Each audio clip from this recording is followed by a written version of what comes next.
Yes, smart people, greetings to you all. This is a comrade show. My name is Comrade Lante Oriaki. If you are just joining me, yes, help share this broadcast and let's get it rolling. The subject matter is very straightforward. A statement credited to Honorable Charles Idahosa of Edo State, a very renowned politician in Edo State. And of course, in an interview with the Vanguard, he issued some statements. And upon what he said, I actually want to of course have this discourse. And of course, this has prompted me to go into some other things. And what he has said, and I quote, and the next governor of Edo State that will come here will be a homeboy. No importation, not he is very smart and intelligent, not he is a magician in Lagos or has an oil company in Port Harcourt. He must be one of us that we all eat together, who knows every mama put corner in this town. We will all be here. We are not importing anybody again. He must be one of us. End of quote. Honorable Charles Idahosa. Yes, Edo State people, we don't need to go too far to know exactly what Honorable Charles Idahosa is referring to. That's just an excerpt from an interview in recent time and very recently. And I thought that I want to wade into this and all of that. The question is, do I agree with Honorable Charles Idahosa? Holistically, no. That's very point blank. But let us start from where this matter is coming from. Please, if you are there, help share this broadcast. It's very important. Let's get some numbers together. While we do this. Apparently, it's very clear. It's as clear as water. Some of the things he said there, they are just the exact same words that Adams Oshomole used when he was selling Governor Obaseki to the people of Edo State as his successor. And let's not forget, just to take our minds back, Honorable Charles Idahosa, was widely touted to be one of those that will be replacing, what's his name, Adams Oshomole. It was very much in line until Adams Oshomole, of course, pitched, chose Governor Obaseki and all of that. And so those colorful words, was widely used to sell Governor Obaseki. Technocrats, from Lagos, who has done very well in the business world and all of that. And that's exactly what Charles Idahosa was referring to. And now, we're already, getting to 2024, where we're going to be having another election to elect a governor for Edo State, government and all of that. And everybody right now is pitching tent. Things are beginning to align politically and all of that. And so, we can understand where Charles Idahosa is talking from. But the question is, do you agree? Please, as you are joining us, don't forget and don't hesitate to equally put your comment in this session. I'm going to make it as brief as possible because I have some things to talk about. I had areas of disagreement with the statement made, by Honorable Charles Idahosa, and all of that. And I actually want to, dwell on these. And I equally want to talk about some observations that I personally have observed about the government of Governor Obaseki. Some of the reasons why I do not holistically agree, and of course, some of the reasons why, of course, the statement by, Honorable Charles Idahosa is not one that we can just push aside because a lot is going on in Edo State. Now, let's sit down. There are so many people, as a matter of fact, every, we can almost say that every, adult indigenous of Edo State was involved in the 2020 election of Governor Obaseki. Whether they voted for, supported, or voted against, or did not support, in fact, super majority of the adult population of Edo State was involved in the electoral process that brought Governor Obaseki. And of course, he won, a landslide majority to become governor of Edo State and all of that. He won because people wanted some change, some very big change, as far as Edo State is concerned. Change particularly from the heart of the politics of the state. change from acts of godfatherism, change from, not really feeling the impact of governance, change from some of those things. And for many of us that were very vocal at the time, or for us, for me, I speak for myself in this case, Obaseki was, was the height of our description, was where the bus stops, was the one who was going to reshape our polity in very many ways, was the one who was going to set a new footnote for Edo State, politics generally, was the one who was going to bring us close to that El Dorado of a state, politically and all of that. Now, has he done that? Many people definitely will speak from different sides as far as this is concerned. There are people who are going to speak as politicians, as it affects them. There are people who are going to speak very selfishly. There are those who are going to be very objective. For some of us, we are going to be very dispassionate. Okay? Now, I disagree with the statement by, Honorable Chasi Daosa, because the fact that, people are reasonably dissatisfied with the government of Edo State, led by Governor Obaseki, doesn't mean that every Edo State person who resides abroad, every Edo State person who has a business interest in Lagos, or every Edo State person who has a business interest in Port Harcourt, or who is a successful technocrat, you understand what I'm saying, will be the same, so to speak. There are people who, if they were the ones in the saddle, for instance, the case probably would have been different. That's one on one hand. The second one is this: we have had homeboys govern Edo State. I don't want to go into too many examples, but one of the recent examples is somebody like Governor Obaseki. Somebody like former Governor Lucky Gbinedion. That's homeboy. You understand the picture of what I'm saying now? Today, Edo State people are in fact, they have forgotten very much, Governor Lucky Gbinedion and his time.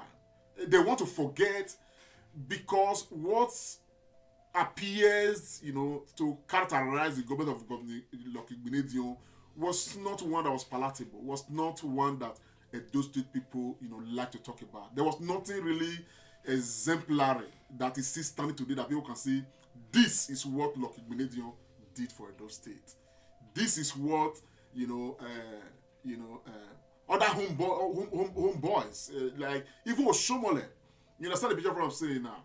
I think that it is some of the inadequacies that people now see with the governor of Edo State that is making somebody like Oshomole gain relevance again. You understand the picture of what I'm saying now? People fought with the governor on some things, and so they quickly want to compare Governor Obaseki, with the government, led by Oshomole. And so you usually hear people say, "Oh, Oshomole was better. Oshomole was better. Oshomole was better," because people are, reasonably, dissatisfied with some things. You understand the picture of what I'm saying now? Now, what makes me different in all of these is because I am not, dissatisfied with everything. I think that the governor has done very well, when it comes to some things. You understand? And some of the things that the governor has done very well in, for me, they are very, very critical. They are very important. It's just that some dissatisfaction I have personally, are equally key to the future existence of Edo State. You understand the picture of what I'm saying now? So that is why I'm very critical right now about the government of Edo State and the governor of Edo State. And I think I'm rightly so. Whether the governor was doing well, all round, or we have issues to pick in some areas and every other thing, I think I reserve the right, to speak, because this is a public officer whose decision and execution of his decisions affect me directly and affect Edo State people. And so therefore, for everybody who is occupying positions of influence like this, they must always be in the eye of the storm. They must always be, the activities must always be looked at by the people. it does not mean, we hate anybody or we dislike anybody as such. It just means that we demand a little bit more. And I think that the statement of Charles Idahosa, whether it is personal interest driven or from whatever angle it is coming from and every other thing, I think again it speaks to holding those in authority to account. So I like to say, by establishing this broadcast, that Charles Idahosa's statements, it was nothing but to just say that I am dissatisfied with what Governor Obaseki has been giving us or what he's giving us or that. But that will be personal, of course, opinion of Honorable Charles Idahosa. Now this is my take. I'm way into this matter because it's a matter too that equally affects me directly. Now I want to start with some of those things that I think that the governor of Edo State has done very well in. I think that there are abandoned institutions, I would say, that Governor Obaseki has come to strengthen. His government over the past 8 years has done very well with civil service. And I give that kudos to him. I don't know if there's anybody who would have done that much. As a matter of fact, he's refurbishing, renovating, the Edo State Secretariat. It's, for me, a very important instrument of state that he has, put so much effort in to reactivate. Okay? Now, apart from this physical structure that we see, you understand what I'm saying now, that the government has put in place, they've refurbished, they've renovated, they've concentrated the civil service, together in this place. I equally think that in the life of a Edo State civil servant, Obaseki has played a very huge role that cannot be forgotten in a hurry. The government of Obaseki increased the minimum wage in Edo State, and I think, honestly, we cannot take that away from him. Because whether we like it or not, for the thousands of civil servants today who are benefiting, this gesture, they are Edo State people, and whatever they get from government, they are still putting back into the Edo State economy. And so that, for me, is a huge plus. You understand? Is done well to strengthen the civil service, to bring that institution alive. You understand the picture of what I'm saying now? And all of that. I think that's kudos to the governor. But again, I must establish that it was why he was employed. Some of those things are the reasons why he was employed. You understand? And all of that. So it's really kudos to him. There are several other areas that we have,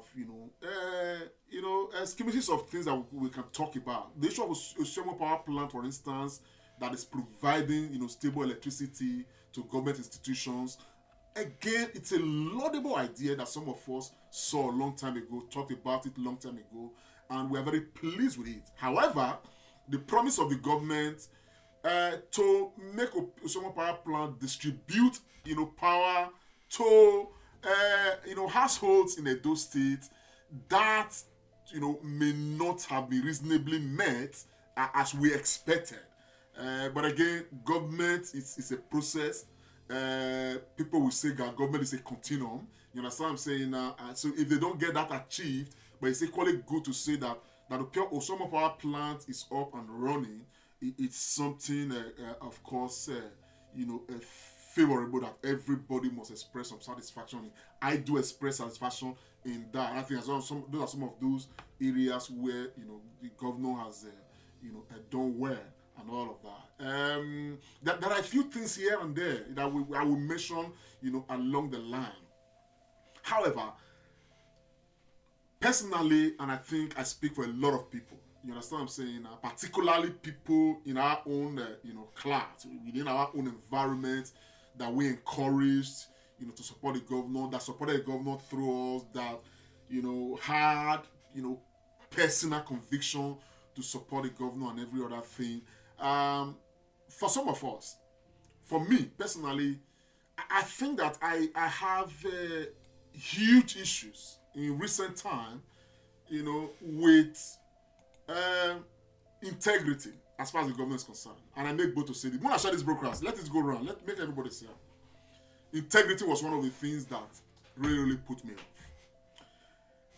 off. I loved Obaseki so much. You understand the picture of what I'm saying now? And I used everything I had within my arsenal to support him, like so many millions of people did, and every other thing. But there were things that I questioned later.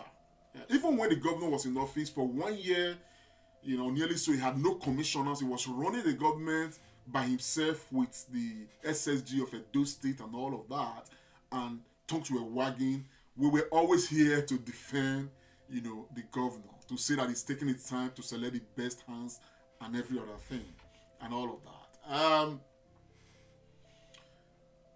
Later, okay, when he had his commissioners and every other thing, some of us thought, okay, now this government is now running, let us, begin to watch. I thought that, I personally felt very disappointed, that on matters of integrity, when I mean integrity, I do really, take the words of somebody that is in a position of authority seriously. Governor Obaseki did make some promises that I think were very germane to the future of Edo State that he did not fulfill. And he did not explain to Edo State people why those things are not being fulfilled. And we look at the time, nobody's even talking about some of those things and all of that. And so there are points of questions of dissatisfaction. Okay? I do remember in the campaign, His Excellency promised that he was going to tackle the issue of corruption in the state.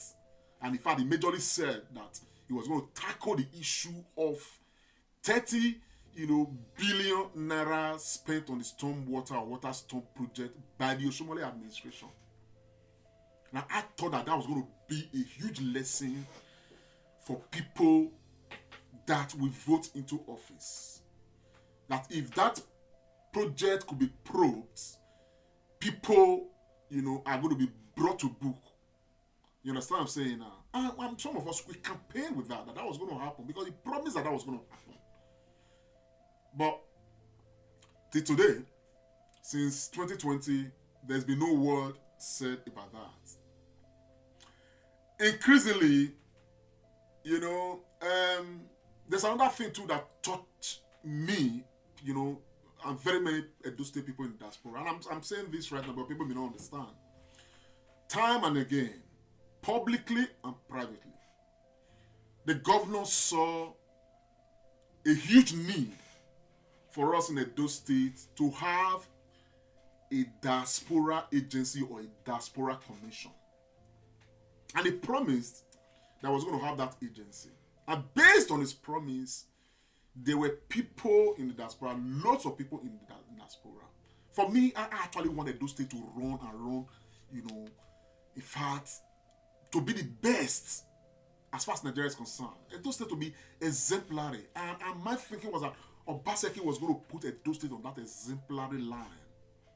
And so when he talked about the diaspora agency or diaspora commission and every other thing, I had thought that was going to be a huge step to making Edo State, highly a transformed state. Because we have a lot of people in the diaspora. And my thinking was that, based on the way the fashion or the diaspora, agency or commission to be, was that every Edo State person in the diaspora would be under, what's it called? We'll have a database. Will be registered as part of a Edo State database. And so if Edo State people in the diaspora have sent to do in Edo State and every other thing, they are protected, they are well guarded, and the government knows everything coming to this. To the extent, as a matter of fact, there are people coming privately, business people who wanted to do things in Edo State. Some who have already started, that I encouraged based on the words of the promise of the governor that, don't worry, when this commission comes on board, this commission is going to help you do this, help you do that. As a matter of fact, there are roles some of us played, you understand what I'm saying now, to helping the government, to get a commission on stream, even without having any, personal interest and all of that. There are people from the diaspora, even some at home and every other thing, that worked assiduously.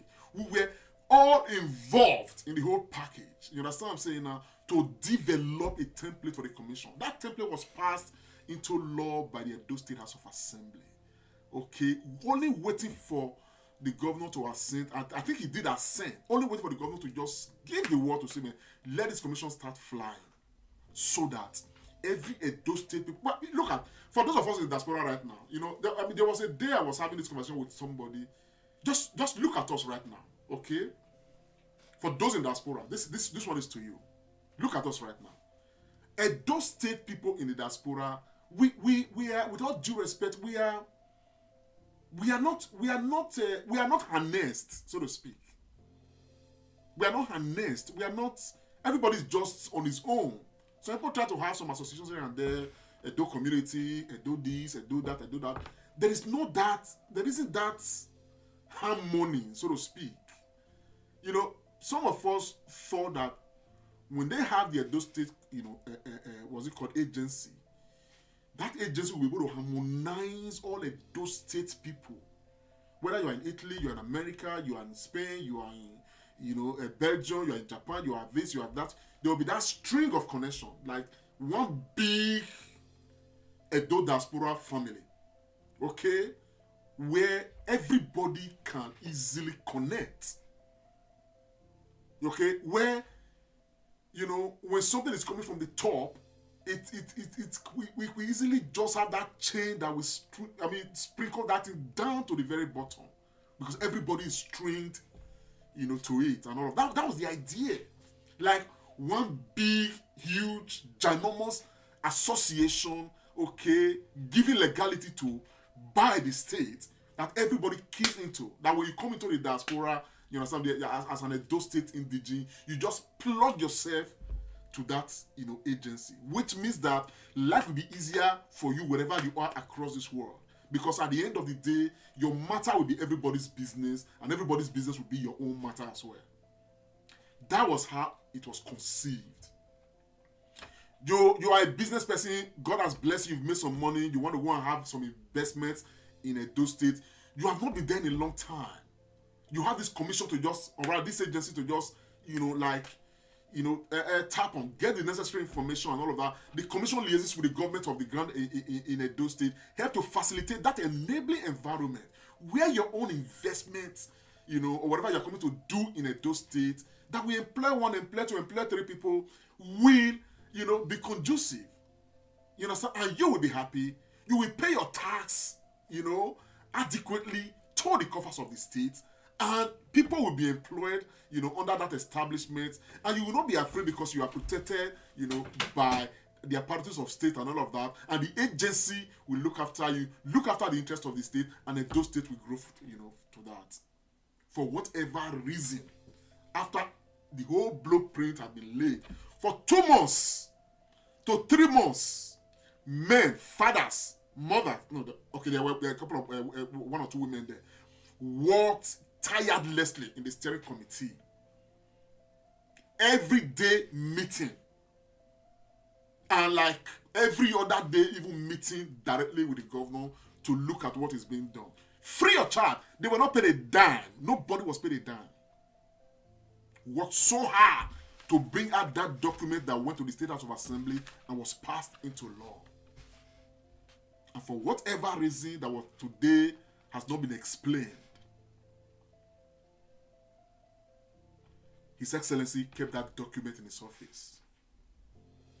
Not activated, no speaking about it. As a matter of fact, there was a time even His Excellency called for applications to have directors for that commission and every other thing. And people applied from all over the diaspora. Some persons stood out as people that will, you know, be directors of the commission. For whatever reason, that is today only known that the governor probably does his, you know, in alignment with. Nothing was named. Today, Governor Obaseki is now less than a year or about so to the end of his tenure. Edo State Commission is still not born. Edo State Agency, Diaspora Agency is still not born. I felt very, very disappointed with that.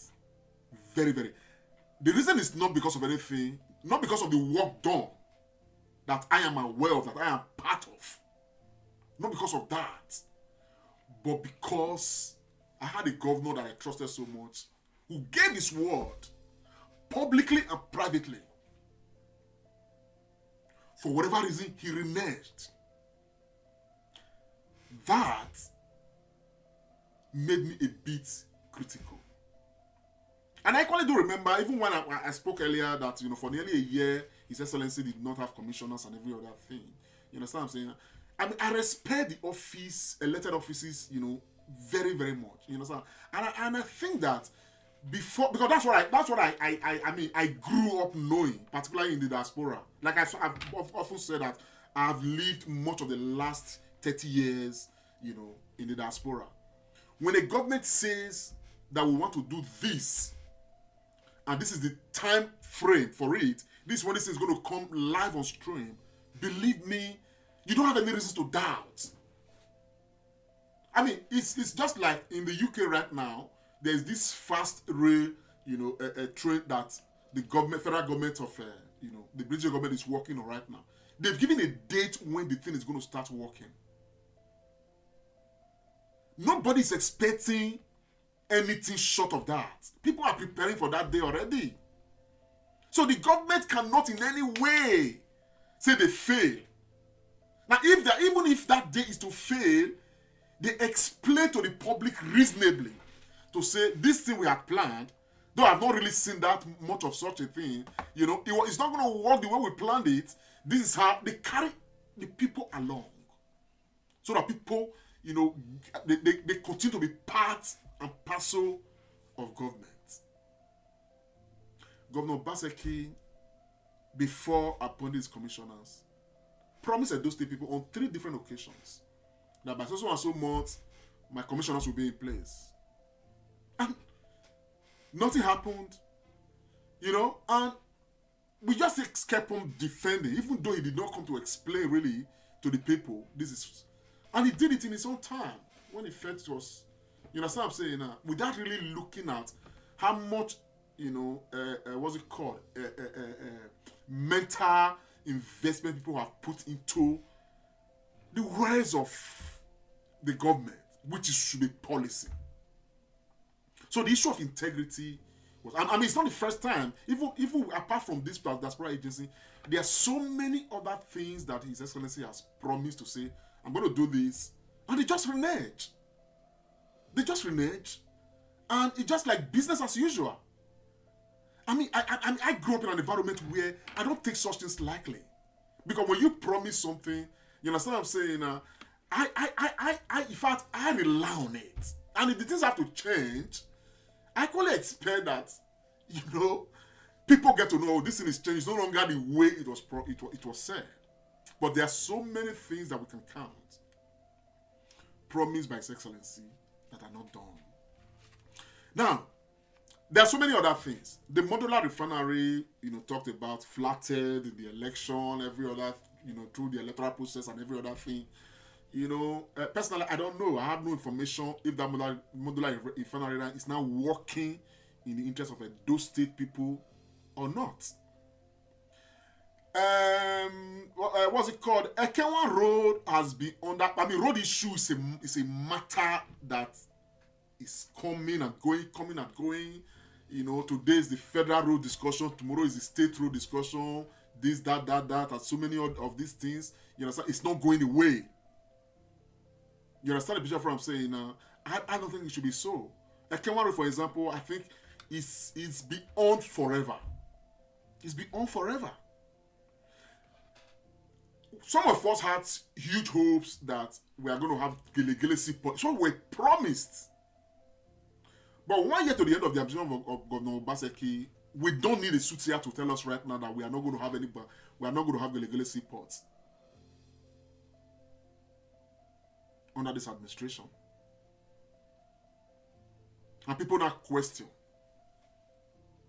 a lot of things concerning that. I don't want to delve into that because there are so many things I myself I don't know. But the information that government has brought out enough, everything appears to be like just showing people some mirror, and nothing really tangible is going on.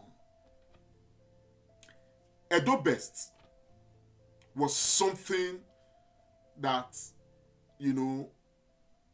was sold widely, and many of us bought into the ideals of Edo Best. But Obaseki is 1 year to go to complete his 8 years. And look at the state of Adolo College. And look at the state of Ewosa Grammar School. And look at the state of Edokbolo. And look at the state of Edo College. And look at the state of Idia College. And look at the state of Emotan College. And look at the state of all of these established schools that we attended. The very foundation of our education, so to speak. I'm not talking about the private school, but those ones are private interests. And I ask myself, what is the role of Edo Best in all of these secondary schools, structurally? I said earlier that government did so well in civil service, which is true, structurally and otherwise. I did show us the secretariats. Now, when you go to these colleges I've mentioned and many more public schools, they are eyesore. The state of the buildings, some of the classrooms, don't even have chairs, don't have windows, don't have boards, don't have materials. And I was told, initially when I questioned Edo Best previously, maybe a couple of years back or so, I was told that it was Edo Best 2.1 dealing with primary schools.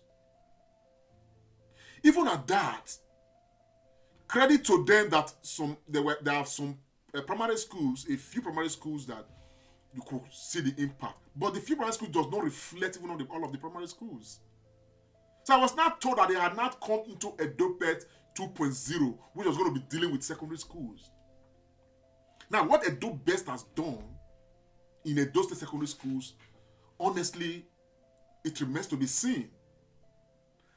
I don't know. I have people on ground. As a matter of fact, in my own secondary school, the alma mater, we are regularly donating monies to do this, to do that, to support our secondary schools.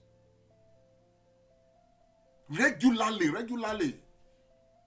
The same thing with my friends that attended Edokbolo, for instance. One of my friends who attended Edokbolo is even the what's it called, the president of the old boys of Edokbolo Grammar School worldwide. And I see how much they are spending to try to give a facelift to, what's it called, Edokbolo Grammar School. Now, I've questioned the schools, and we are not seeing the impact of Edo Best 2.0 in these secondary schools. So when people come out to say Edo Best, I don't want to use the word scam, but people have used the word scam. You go to schools where, when it rains, children cannot even have anything to do because the roofs are leaking. Now, these are areas where, we are critical of what governance has been in Edo State. Now, government of Edo State did very well to give Edo State people a central park. And a lot of noise have been made about, this central park, of a thing and all of that. I applaud the government for our effort when it comes to the issue of Edo State Central Park, and that several social media oceans have of course come out to talk about. So I think it's a good thing. I applaud one step at a time. We keep on moving like that and growing. So it's part of those things that we give credit to the governor for, that we have a central park in Edo State. But my own concern is not the efforts of the governor per se. It is a way that we sort of for those particular social media options, we plaster this thing too much, like we have never seen this before. Of a truth, I've looked at Edo State, not just under Governor Obaseki. The only governor who today, this is a man who governed the state, oh my God, nearly 40 years ago, or more than 40 years ago, that we still talk about, is Ogbemudia, who laid landmark projects in the state. When we will talk about, what's his name, what's it called, the secretariat, in Edo State, that has just been completed, by the governor and every other thing to help strengthen the civil service and every other thing. These are buildings that have been laid structurally, for ages. But Governor Obaseki did well to sort this building out, the buildings out. Ogbe Stadium was refurbished by the governor of Edo State. Ogbe Stadium right now wears a very new look. Obaseki did not build Ogbe Stadium. He fixed it. And those people are grateful for that. I can tell that in another 10 years or so, Ogbe Stadium will be ripe for fixing again, isn't it? You understand the picture of what I'm saying now? So at the end of the day, Ogbemudia Stadium or Ogbe Stadium, sorry if I call it Ogbe Stadium, I know it's been renamed Ogbemudia Stadium and every other thing. At the end of the day, somebody laid the structure. This is a structural project for Edo State. In under 10 years, probably that government is going to spend some money to try to, refurbish it, give it a new look, probably expand it and all of that. But since Ogbemudia, I hardly see any governor come to Edo State and put structural things on the ground that we can say this is hugely structural. I was telling somebody on this matter. That's why I mentioned the Central Park. The person mentioned Central Park. I said Central Park is a building with block and sand, without taking anything away from what government has done. Okay, individuals who have money can actually even do something like that. When we talk of structural projects, we're talking of projects that individuals cannot carry their head to face. Without making comparisons, because Edo State and Lagos, they are not on the same platter. Just recently, the Lagos State government launched the Blue Line Rail that is today helping to cushion the effects of transportation. You understand what I'm saying now? In Lagos, the Blue Line Rail is already up and running, and Lagosians are happy for it. It's not an initiative of the federal government. It was an initiative of the state government. This is a structural project. This is a landmark project. And when I interacted with one lawyer in Lagos, he told me that there's a blueprint for Lagos. Now they just have a blue line rail now. That there's another line is going to come on stream very soon. So likely Lagos is going to have a blue line, they're going to have a yellow line, they're going to have a red line or whatever, as the case may be, green line as the case may be. Now when you look at those states, apart from something like former governor Samuel Ogbemudia, the truth is that you can hardly find anybody who has governed the state that you can say this person has given Edo State something hugely structural. Edo State can accommodate some structural projects. Structural projects that will really meet, the people's needs. Now, I am not saying this to take away credit from the government of Edo State. Of course, no. Of course not. I'm only saying this because I think that for the oceans of government, we tend to elevate, some of these flashes of good that we see more than necessary. We make it look like heavens have been built in Edo State. Of course not. Even when some huge structural projects, even if Edo State is, having to launch a rail line today, I don't think that the hype that we give to some of these other things, here and there, if we even give it to a rail line in Edo State, which is very structural, even to the people and every other thing, I still equally think that it may just be too much. Because at the end of the day, when you look at it, no governor is dipping his hands in his pocket to do anything in Edo State.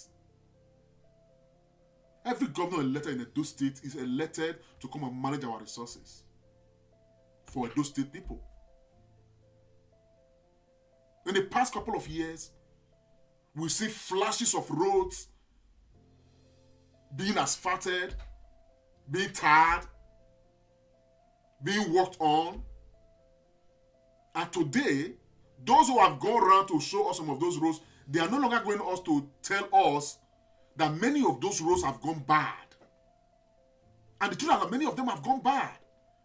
Which now questions the quality of work done by the contractors who made those roads. Which now equally question why are those contractors right now not being, taken to task.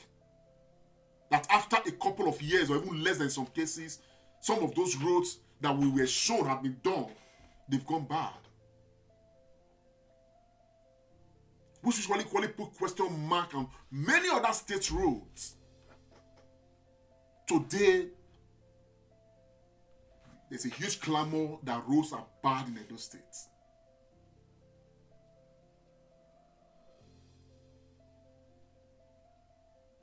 A very huge one. Now, personally, I've always mentioned this.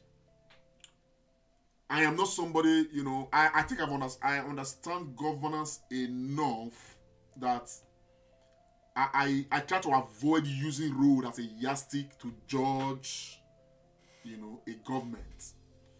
You understand? But it's just part of many things, okay, that people can, of course, see and talk about. Structurally, the government equally promised us now their manifesto that we're going to give us 192 health centers. Now, I don't know how much of that has been done. I know that a few has been done. There are a few that are already available, but I don't know how much of that has been met. I probably think, I don't know why this caller is calling, but let me take the call. Hello. Hello. Hello, brother. Greetings. Good afternoon. I'm on live broadcast. Are you calling to contribute? Yeah, I just want to contribute. Okay, sir. Go ahead. What's your name and where you calling from, bro? My name is Midwest People, so I'm calling from Sweden. Go ahead, sir. Thank you very much for your show. I just want to throw in something there. The thing is this: I appreciate your kind of person. You are a very good guy who know how to manage space and situation. I cannot take away your support for the governor for many years, managing things that that's supposed to just throw in words and will bring confusion. But it's very unfortunate that the governor is not a man that really wants to listen to people. He's not a man that really knows how to handle crisis, and that has consumed the progress of the land. All this confusion, fight here and there, development and progress of Edo is what is paying for all of them. As you said, that most of the road that people were showing and showcasing, and all these road, this project, just to try to praise the governor. But one thing is clear: the governor is not spending his money. Yeah. He's managing the money of the people. Yeah. And it is because of high level of corruption and non-existence of government. That's why we see Governor Obaseki as give free transport fare. Who is it to give free transport fare? That means he's having access to the state money. It's not his private money. It's supposed to be a state government. So when you look at the way they praise our governor, we still have a way to go, and that is why we need someone that will be able to establish government for us and attract diaspora back. And please believe me. Most of Obaseki projects, road projects, they don't even last more than 6 months or 1 year. The question is, where are the addresses of the contractors? Yeah. How many of them are being questioned? So most of these companies belong to them, they themselves, and they can't question themselves. So this is not what we voted for. We were expecting a government to carry respect to those state people and do things different.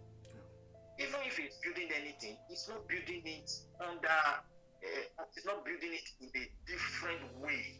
Doing it in a different way from the way the former governors have been doing it, like Lucky Gbenete or Shokole. No, they are still on the same track of accountability, transparency.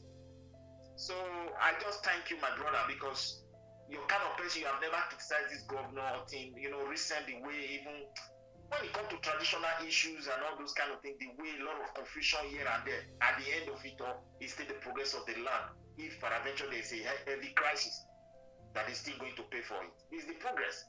So we don't want this confusion. We want those who honor should be given to them. Those that we deserve to respect as an Edo people, we should join us to respect them. If there are differences, I think you should approach it in a way that will unite us. Okay, look at, we are fighting, he's creating internal crisis. They were designing railway, national level, they bypass Benin. And that's just the fact. Under his watching, under his own administration, railway did not spread Benin, the federal one. They bypassed Benin. Okay, look at the road, federal road. 81 million naira, the last moment for this guy to leave office. People just signed this money and they took this money while he was busy fighting back home. So we lost a lot. Nobody should be giving credit. We have done much. The diaspora, people like you, brought him to power. There's no two ways about it. Everybody here put us together. We did not collect from him. We were sending to our family. Hoping this guy, with his knowledge, is going to do things differently. What we are saying is not different. The only difference is that he's just creating problem. Our people has never been divided like the Esa insulting Edo to a point where people are becoming so angry. Edo insulting Esa, Afema insulting. This is not the way he met the state.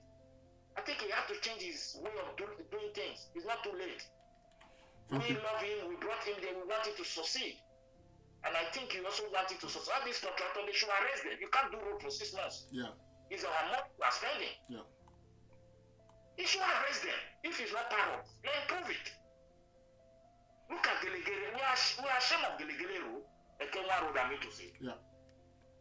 An abandoned project under his own administration. And he cannot fix it. Contractors are not arrested. How do you even register this company in the first place? Because where I am, all these countries where we live in abroad, we don't know what is called contractor. I don't know. As I'm calling from Sweden, what we know is company. And for you to register a company, there are conditions. So once you meet all these conditions, you have your company, and the government will know your address. And when they contract you to do a job for them, they are dealing with a limited company. So they know your account, they know what you are doing, they will request your expenditure every blessed month. They want to know how you are spending the money they're giving to you. At least every month they also pay you. They don't pay you everything, they give you startup capital. But in our case, you go there now, the total money to make that road has been given out. Yeah. Who did you give it to? They have no address.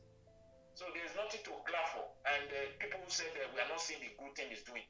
Those good things are not different from what people have been doing. Yeah. The same way they've been doing things that put us in this problem, is still using that method. Yeah. So automatically it's not giving us a solution. That's what we are calling for.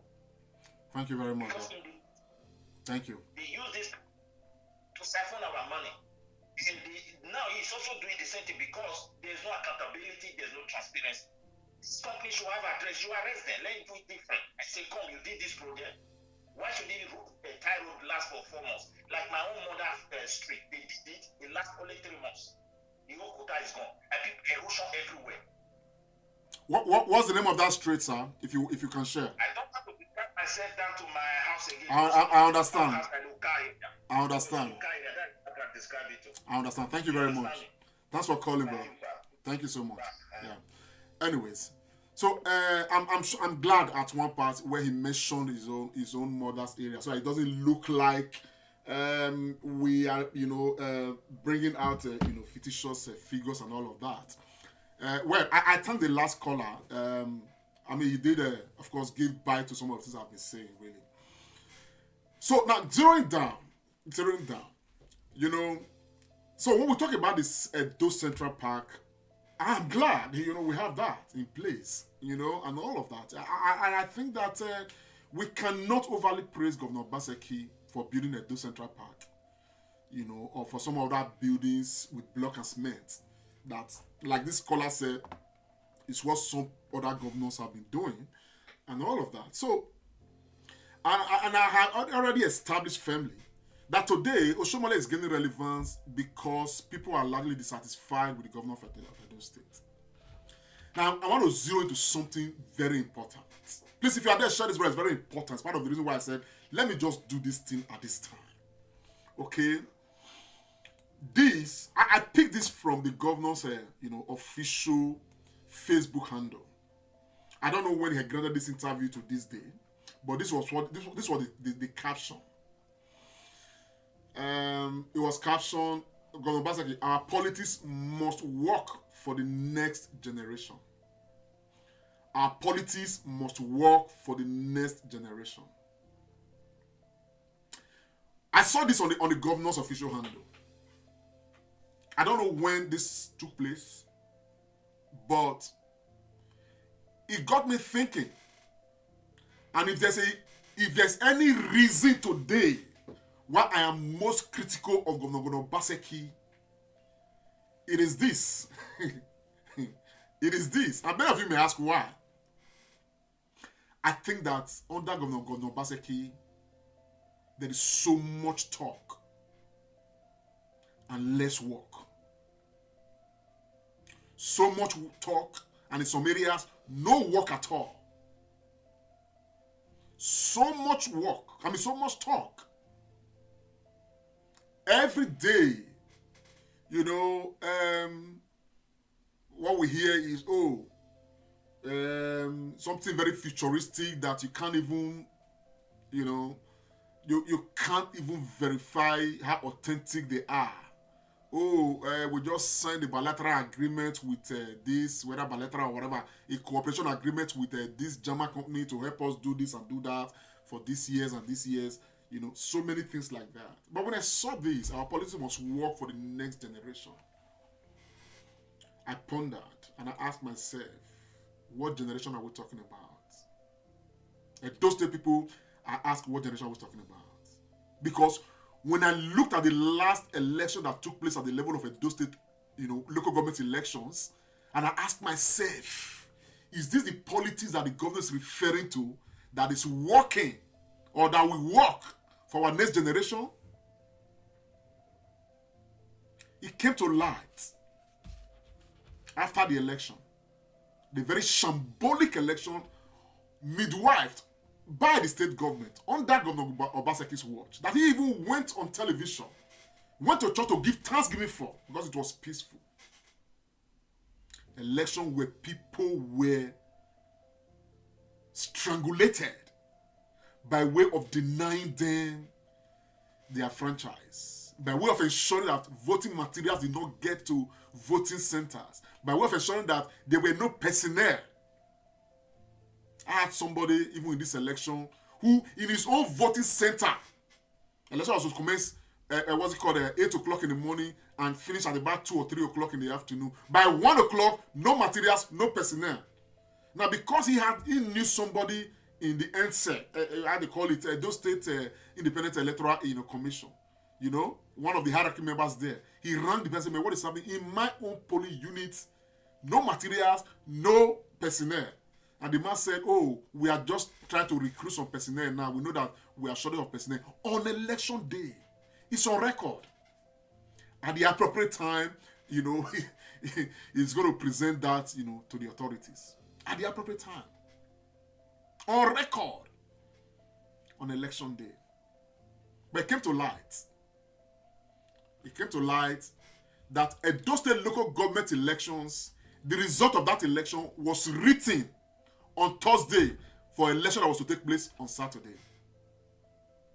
The result of that election was written under the watch of those in government, in collusion with the people, giving the mandate to midwife the Edo Independent Electoral Commission. They prepared the result on Thursday. Some of the local government chairmanship candidates of the PDP, they knew the result on Friday. They had been told by Friday that don't worry, you have already won. This is the result. This is what we are giving to you. This is what we are giving to APC. This is what we are giving to Labour. They already knew before the election took place.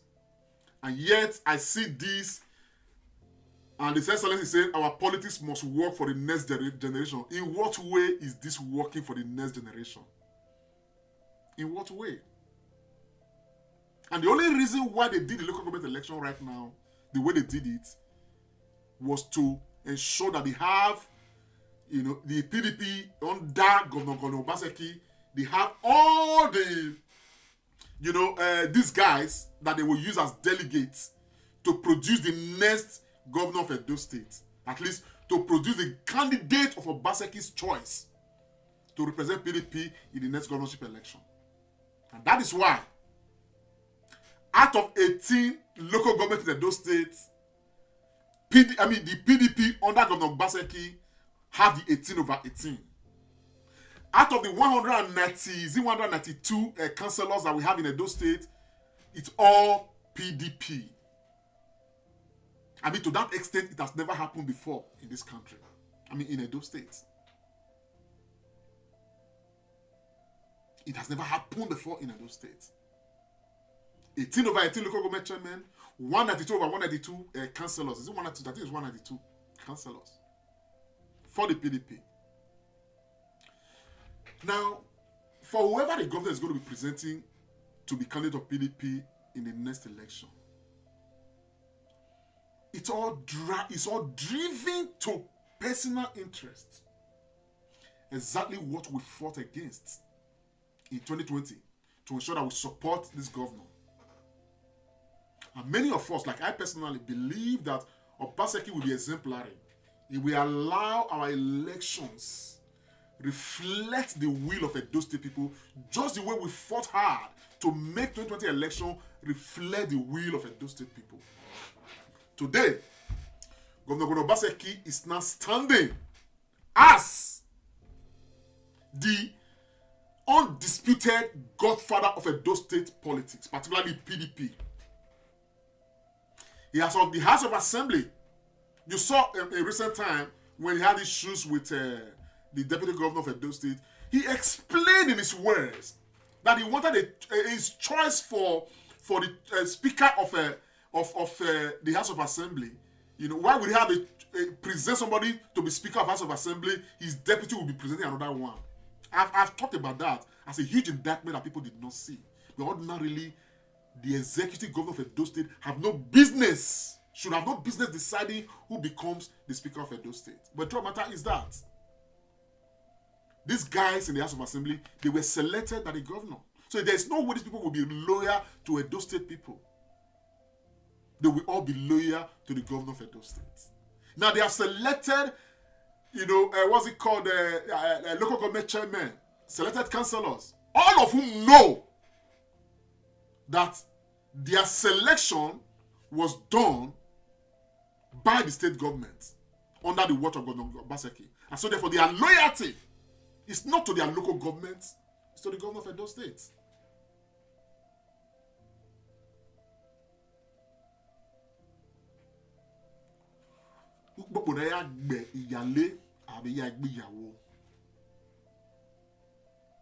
Which is why there is no way that somebody like myself cannot and will not be critical of His Excellency. Some people who support him, some friends of mine, who believe that, the last caller just now talked about all the crises, the many fights that the governor has had. There are those a couple of friends of mine who think that, the governor needs to fight because the people he's fighting are people who want to siphon the resources of Edo State. And so he must fight them. If he does not fight them, we cannot have a good Edo. We cannot have a good Edo State. The truth of the matter is this: everything that can be credited to the governor of Edo State, Ocean Power Plant, refurbishing the stadium, working to give us a good civil service, just name them. You understand what I'm saying now? The efforts to do this and to do that. Everything that we shall credit to the governor of Edo State. One thing where I believe that the government failed woefully, which is the elections, local elections under, the what's it called, the prerogative of the state to organize. In fact, the local government elections, the House of Assembly elections, they are more structural, more important than everything that can credit to the governor of Edo State put together.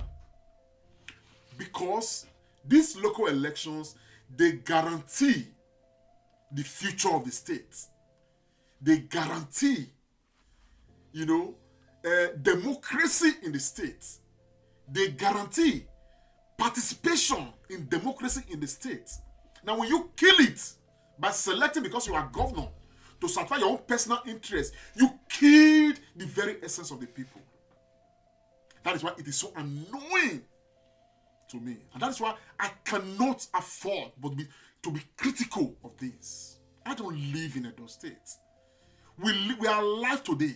Some of us are in our 50s already. At the end of the day, if somebody who has crossed 50 and all of that, the person is already on the other side of his own life. When you are going to your grave tomorrow, may God bless every one of us with longevity. What will you truly say you have left for the children that are just being born today or that will be born tomorrow? What will you say? What legacy will you say you have left for them?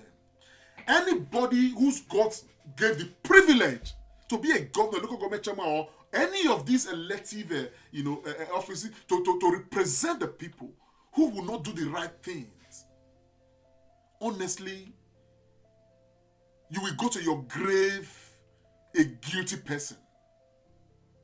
Because the reason why you are occupying office, whether as a president or as this, it's not just because of what we see at the moment. It's because of a guaranteed future for the people you are leading.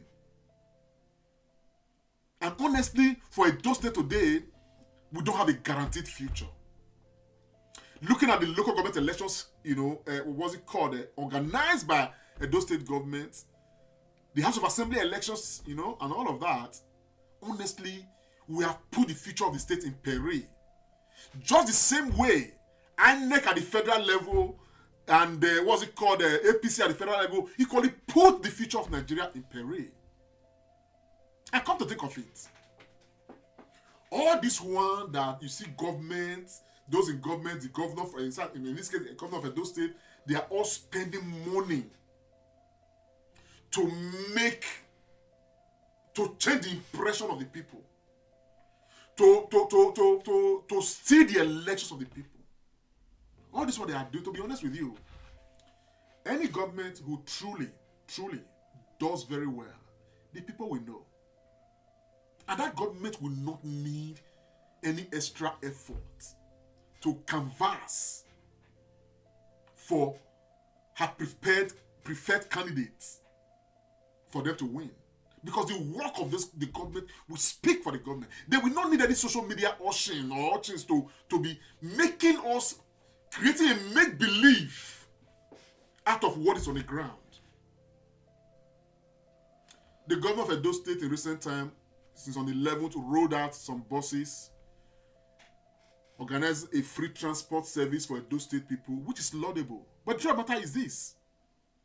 I understand that the money being used to facilitate that process is the federal government palliative to ease, the burden of oil subsidy removal.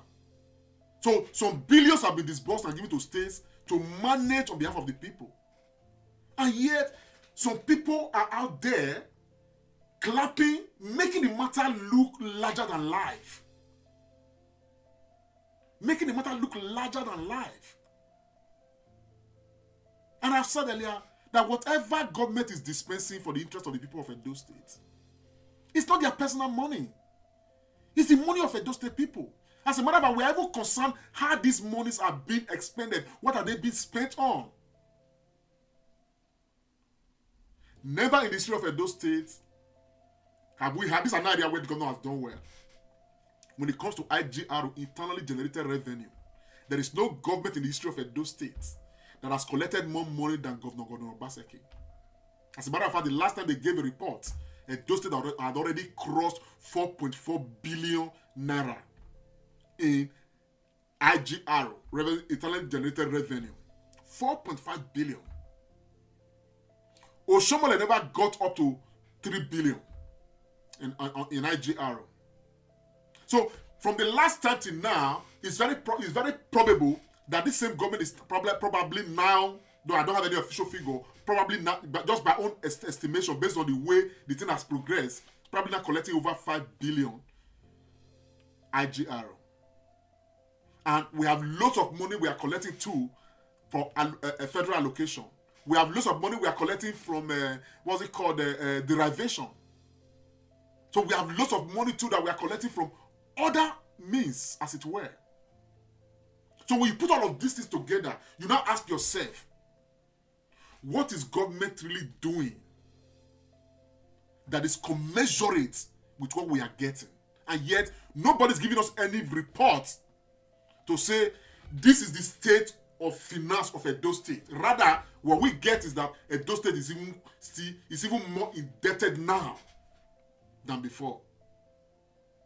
So there are so many questions that people will ask. But we hope that the government will come out someday to give us the state of our resources in Edo State. These are very important things. Because at the end of the day, the things that we are jumping to see now, the observer that was fixed, very good. Center, I can't remember the name of the center, built along with the observer, where we have social activities, and all of that. Very good. You understand what I'm saying? And like I said, these are buildings built by Smith and Block. You understand what I'm saying? Now that individuals can actually take on, but that's not taking credit away from the government, because what they have done is what we expect them to do, even more. So I am not here to dwell on what I think they have done right, but we will mention them, the ones we can remember. But what they have not done right, we have the right to dwell on them.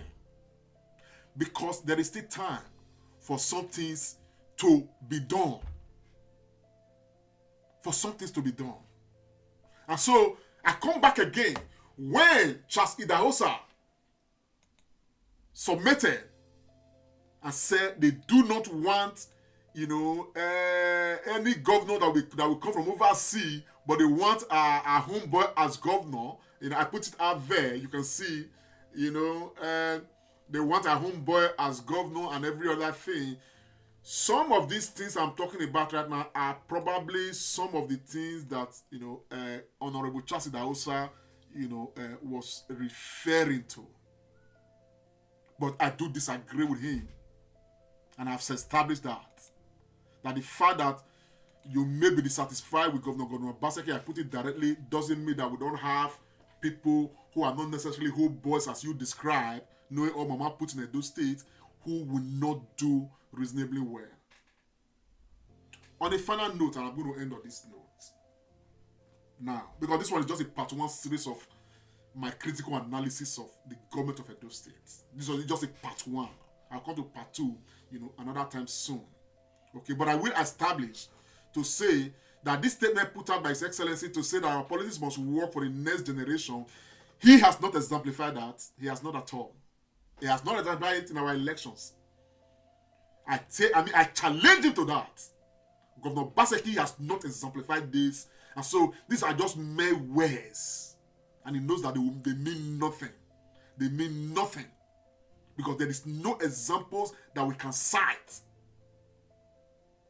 If you fail in our electoral process, you have established a culture of corruption, a culture of wickedness.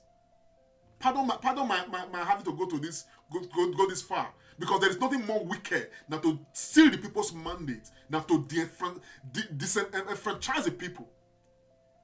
But I will leave it at that, because this is a matter that is not going away. We're always going to be able to refer to them. But on a final note, on a final note, this is an area too that grounds a lot of things. I honestly think that Governor Obaseki has not done well at all when it has to do with interpersonal relationship. I often make this example. Back in the day when we were at the uni, we were constantly reminded that we are not. Our assessment is not just based on learning. You can be doing very well in your courses, but if you do not have, good enough character, and character in this case has a lot to do with a personal relationship. You may not come out with your desired or merited grade because you're going to be judged in character and in learning. So, why people will reasonably assess Governor Obaseki to say, in learning, this man may have done very well in some things because credit must be given to him in the things that he has done well at.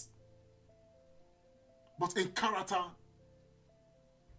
I don't think everybody can boldly say the same thing. And for those friends of mine who will just come and say, comrade, no, if he does not fart, those things will not be all right. Man, look, man, just without due respect, shut up. Shut up. Shut up. Shut up, my friends.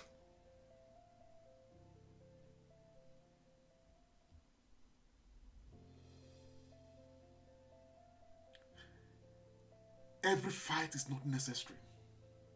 There are some fights that are not necessary. There are some things that don't need to lead to fight. The only reason why fight is on is because of power. It's because of subjugation. It's because of control. From what I see from His Excellency, he wants to be solely in control. Everybody must pay obeisance to him. That's all I see. That's all I see. Oh, one of my friends said, oh man, comrade, these guys are very corrupt. That's why the government is fighting them. It's fighting every corrupt people out of it. I said, man, shut up, my friend. Shut up. Shut up. If you have risen to the point where you now agree that the governor is a saint, good for you. Good for you. But let me give you an example.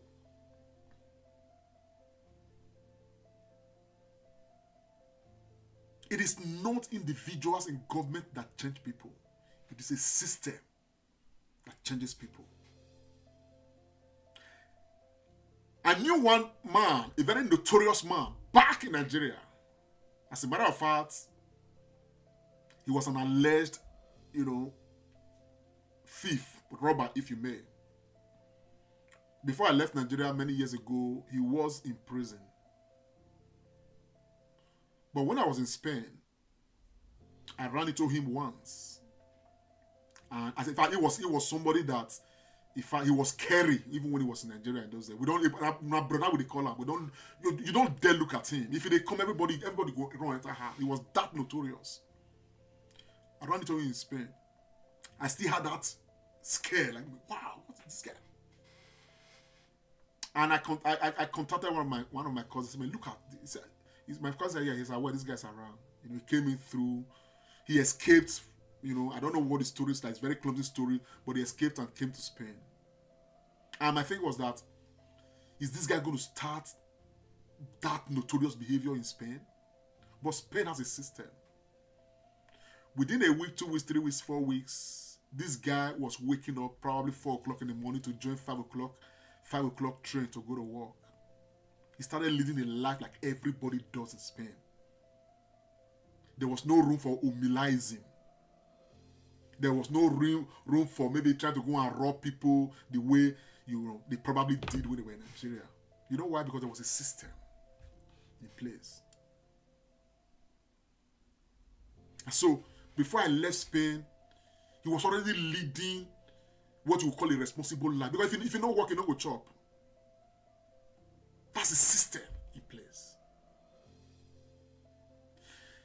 As well, we may claim, corrupt as this man was in Nigeria, when he got to Spain, the system corrected him.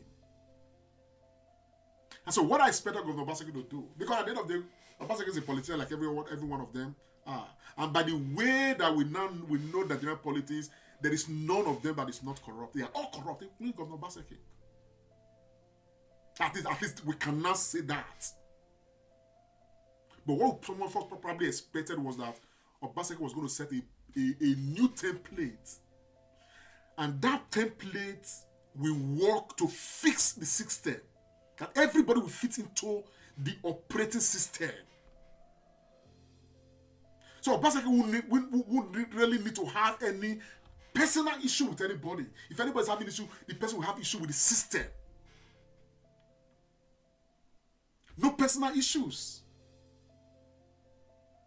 The fight between Governor Obaseki and the Deputy Governor of Edo State, we came to understand that arose principally from the ambition of the Deputy Governor of Edo State, but it was skyrocketed by the vested interest into the House of Assembly and their leadership. So at the end of the day, the personal interest of the governor outweighs every other thing. And that personal interest is what is the foundation of all of the crisis. I have voiced time and again my dissatisfaction with the interpersonal relationship that the governor has established between himself and our revered palace. If you go deep down, I've heard a few things. I just cannot voice them out, but I can tell you that too much personal interest, too much acts of, some people will call it vindictiveness. And vindictiveness is equally rising from personal interests, which for me betrays the expectation of a man that we supported to come and help build our institutions in a way that they will work and put everybody in their right. People are corrupt in Nigeria because the system allows them to be corrupt.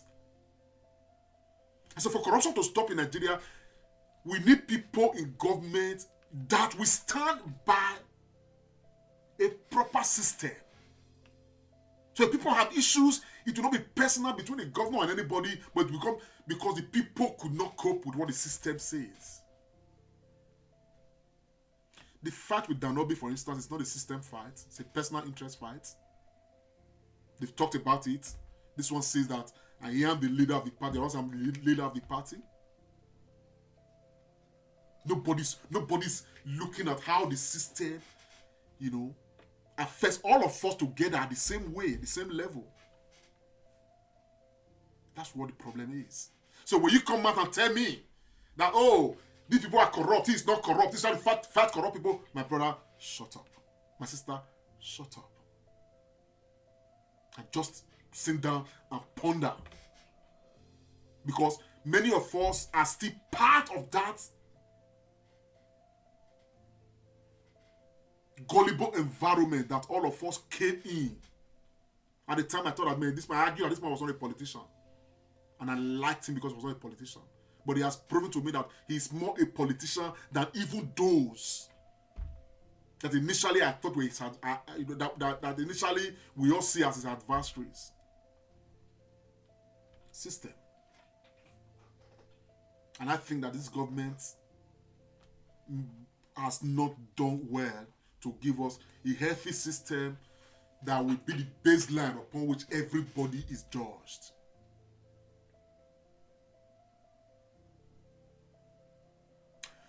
But kudos to the governor for IGRO. IGRO has improved. I saw a market woman the other day told me that they are no longer under the whims of Agberoism, because we are not going to forget that in a hurry. It's part of the good of Governor Obaseki. In the time of Oshomole, Agberos were in charge. People were just indiscriminate about revenue collection in Edo State. There was no control. So even if people will allege embezzlement, government is a continuum. But I think Obaseki has come and established something in place. The market one was telling me that she goes to bank to pay her, her dues, her tax. and she holds her teller. So when the what's it called, the controllers are coming, she's able to show that she has already paid her tax for the day. I think some bus drivers equally, said the same thing, which means that the man has been able, or Obaseki has been able to coordinate that environment. Probably not completely, but they have done reasonably well. A couple of years ago, when I was in Nigeria and every other thing, I went to a Saple Road. I wanted to do something in the court. You understand? To swear affidavit and every other thing. Usually, the memory I have about that place before was you just pay some people opposite the court there. They help you do something before you know what is happening. But I just went to the court and I was asked to. I was giving some leaflet to go to the bank opposite to go and make payments and show proof of payment, and they will process, my affidavit for me. And the money went straight to the coffers of the state. I think that he has done very well.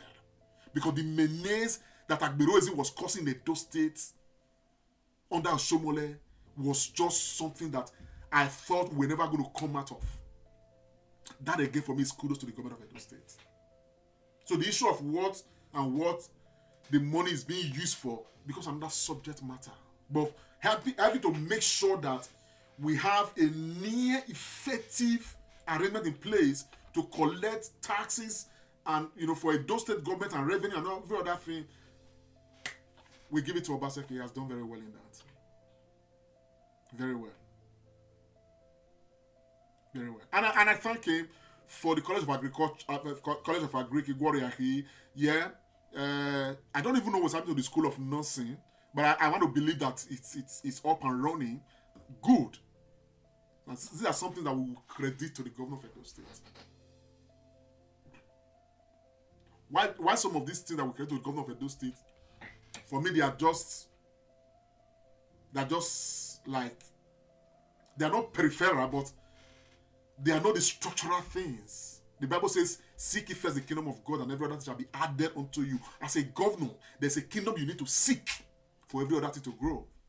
Now, be diligent in your work, but ensure that you guarantee the rights of the people to elect their leaders.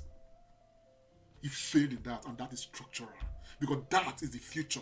And so when he said that our politics must work for the next generation, Your Excellency, is just mere talk. You have not lived that. And some of us are very unhappy and we are critical of that. Fellow Nigerians, I just make a comment, I just strong contract to make some sense of all of these, some of these things. For what Chasida also said, that, and I quote again, I put it up, and I quote, he says, and the next governor that will come here will be a homeboy. No importation, not he is very smart and intelligent, not he's a magician in Lagos or has an oil company. Those were the let me finish the quote first. He must be one of us that will eat together, that knows every mama put corner in this town. We will all be here. We are not importing anybody again. He must be one of us. I don't agree with that. I'm able to say that again. He can be one of us. It can be any other qualified Edo State indigene. The fact that people are reasonably dissatisfied with Governor Obaseki doesn't mean that other Edo State people, probably in the diaspora or outside of Edo State, okay, they don't fit the bill to become good governors if given the opportunity. So I think that people should be judged, on the merits of their credentials and the interpersonal relationship with the people than this sentiment of it must be homeboy. So I want to appeal that Edo State people must not imbibe this homeboy kind of this thing, because at the end of the day, Charles Dawson himself is a politician. So people, when politicians speak these days, a lot, definitely for some of us, we know a lot is driven by their own personal interest. Charles Idahosa was one of those who brought, who refined Governor Obaseki's campaign and gave him to us, because Oshomole already sold him to them and every other thing. So you will find a lot of people like this come out to say these things. You understand what I'm saying? And I understand where that pain is coming from. People have that sentiment and all of that, that maybe a mistake has been made, was made with Obaseki and all of that. But the truth of the matter is that government is a continuum. Obaseki was doing so in the next year we leave. But it remains to be seen what those people will do by 2024. Obaseki has not done well in the last local government elections. He didn't do well in the House of Assembly elections. And I'm able to say that. Let's see what happens before 2024. And those state people, we are here. We are all going to be involved in this process.